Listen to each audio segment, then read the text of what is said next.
Hello rose lovers and welcome back to my channel. I'm gonna start a new series of episodes where I will show you how I'm pruning my roses. I don't know about you, but I am never getting tired of watching pruning videos.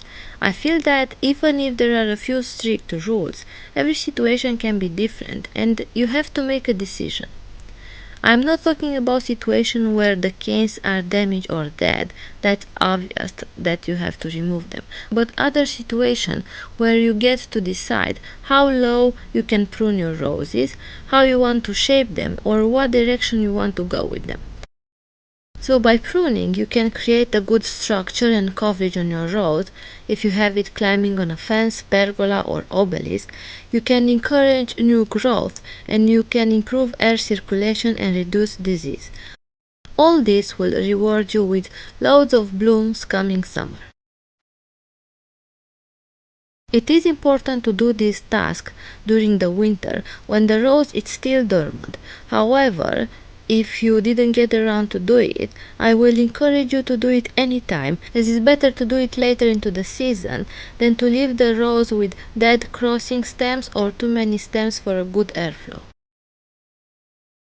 Now when I am pruning this rose, we are at the beginning of February and it is still winter here in UK. I noticed the weather getting a bit warmer, the days are definitely getting longer, and we even saw the sun for a few days on a row. As you will see, the rose has started to develop new bud eyes, and further on it will be very helpful to see where they are located on stem when pruning. So when you prune a rose, it is important to know whether it's a shrub or a climber. However, there are three main rules that apply to both climbers and shrubs, and that is to remove all dead, disease or crossing branches. In today's episode, I will be pruning Wollerton Old Hall by David Austin. This is a stunning rose with a deep cupped buttery yellow flower. I planted this one last summer, so it has half a year into the ground. Here you can see the episode if you want to see it in flower. The official advice is to only light prune a young rose because it is still developing the root system and you want all the energy going into the roots, not to produce new stems. So here I have Rose Wollerton Old Hall in his first year, first ever cut. This is a before and this is an after. It looks quite drastic, but roses love pruning and they thrive when they are having a good cut. Climbing roses have long flexible stems that need both training and pruning to help them produce blooms all along the cane, not just at the tip. Here I'm starting by removing half of this red poker because it will create more space for the rose and will improve air circulation. I will start by removing all leaves to better see the canes and what I'm doing.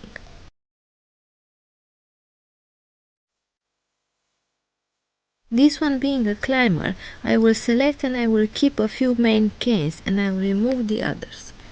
Let's start with the easy and the obvious one. Here I have a damaged cane that I must remove.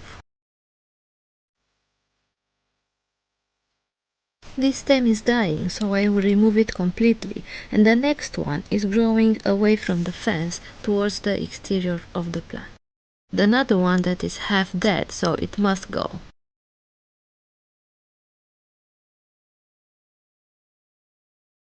This tip is dry, so I will cut it off.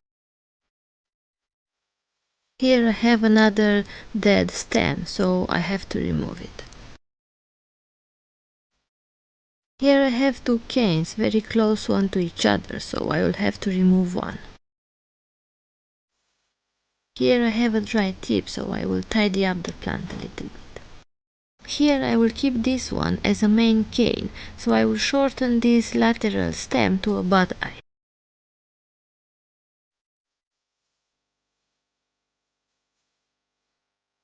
Back to the center, I will cut this dry tip, and I will remove this one because it's growing away from the fence, and this one as well.